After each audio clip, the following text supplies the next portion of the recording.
एक बार एक नौजवान लड़का रेलवे स्टेशन पर पहुंचा और स्टेशन पर पहुंचकर टिकट काउंटर पर गया और वह जाकर कहने लगा कि मुझे एक टिकट दे दो। काउंटर पर बैठे व्यक्ति ने उससे पूछा कि आपको कहाँ का टिकट चाहिए। लड़के ने कहा टिकट दे दो।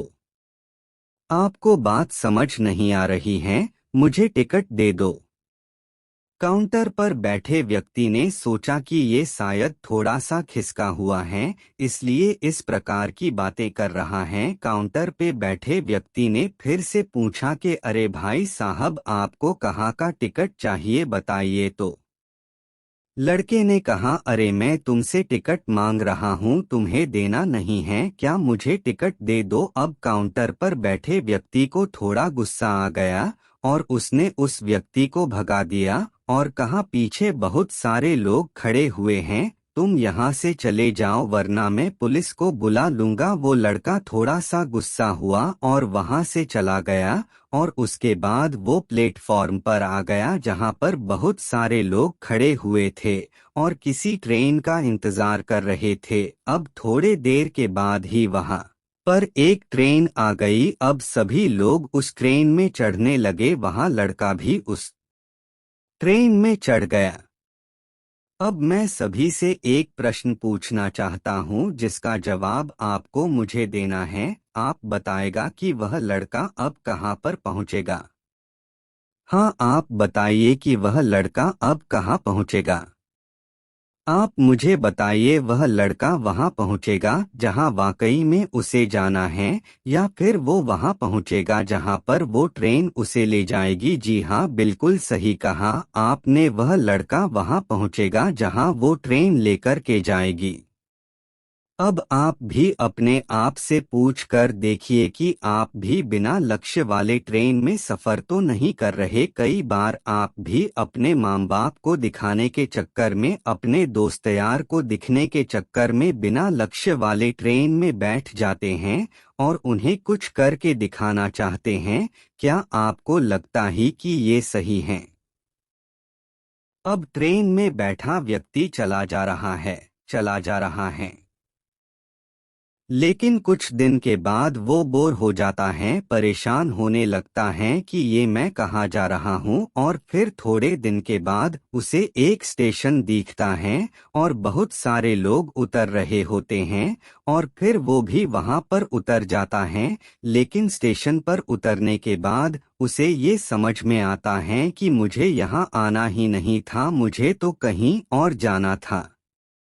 अब फिर से आप अपने आप से पूछिएगा कि कई बार आप किसी रास्ते पर निकल लेते हैं, बिना लक्ष्य बनाए निकल लेते हैं और कुछ दिनों के बाद आपको यह महसूस होता है कि आपको यह बनना ही नहीं था, आपको तो यह करना ही नहीं था, आप तो किसी और चीज के लिए परफेक्ट हैं और आपको तो वो करना था।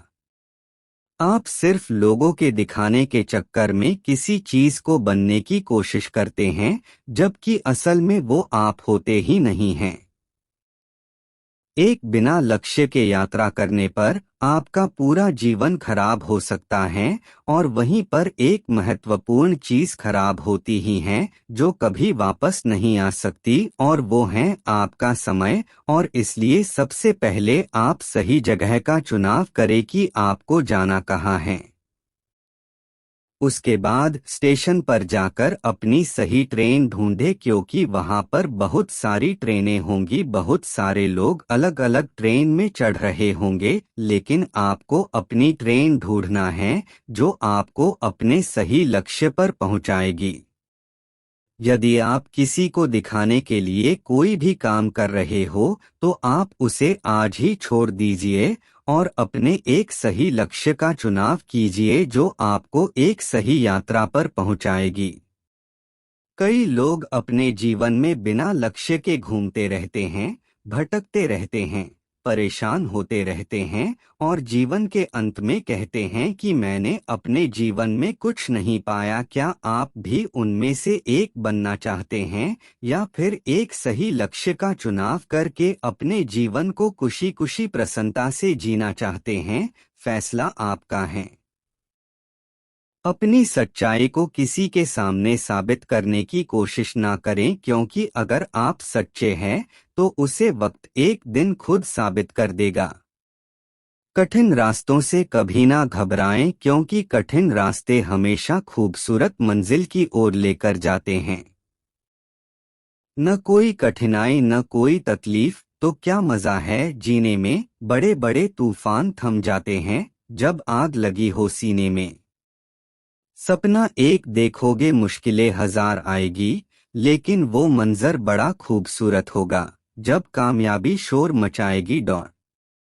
अगर आपकी परिस्थितियां आपको चैलेंज कर रही है तो एक बात का ख्याल हमेशा रखें, जो चीज आपको चैलेंज करती है वही चीज आपको चेंज करते हैं। अगर आप राजा की तरह जीना चाहते हैं तो पहले आपको गुलाम की तरह मेहनत करना होगा।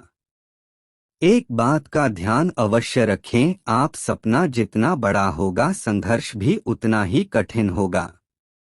अगर लोग आपकी कॉपी करने लगे तो समझ लीजिए आप कामयाबी के बहुत करीब है।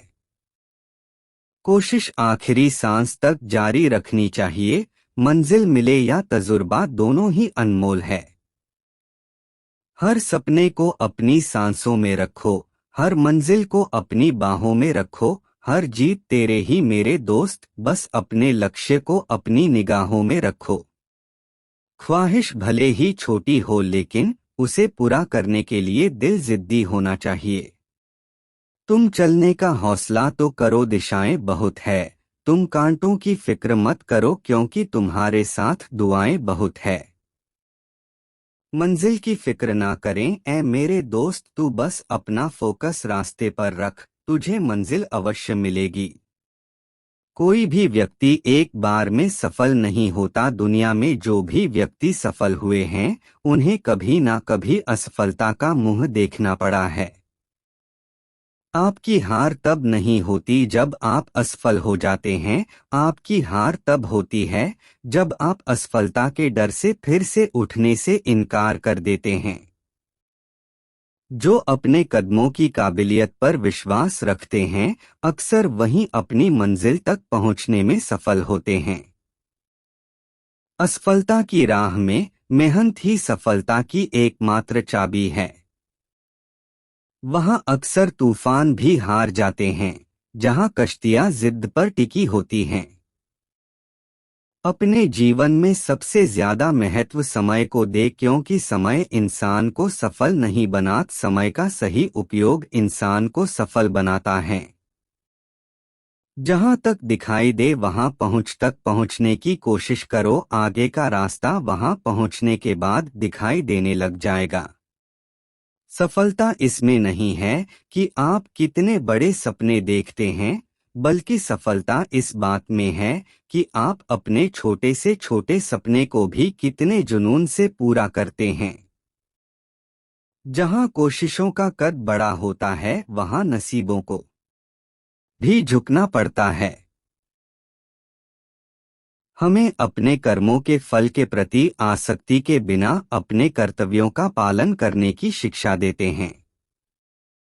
वैराग्य का अर्थ उदासीनता नहीं है, बल्कि यह संभाव की भावना को बढ़ावा देता है, हमें उम्मीदों के बोझ से मुक्त करता है और हमें निस्वार्थ रूप से कार्य करने की अनुमति देता है।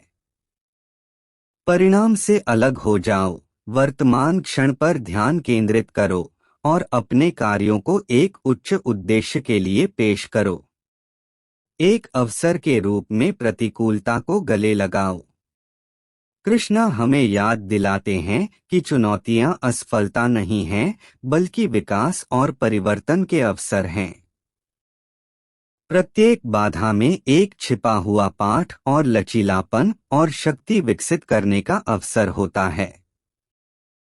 सकारात्मक मानसिकता के साथ कठिनाइयों को गले लगाओ, यह जानकर कि वे सफलता की राह पर पत्थर की सीढ़ियां हैं। ज्ञान और बुद्धि की तलाश करें, कृष्ण ज्ञान और ज्ञान की तलाश के महत्व पर जोर देते हैं।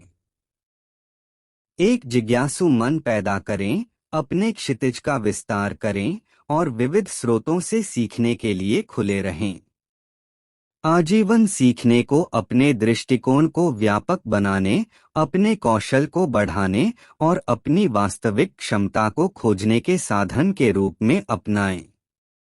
ईमानदारी के साथ नेतृत्व करें। कृष्ण एक सच्चे नेता के गुणों का उदाहरण हैं। वह हमें सत्यनिष्ठा, करुणा और निष्पक्षता के साथ नेतृत्व करने की सलाह देते हैं। चरित्रवान व्यक्ति बने। फिर मिलेंगे दोस्तों, प्लीज सब्सक्राइब जरूर करें।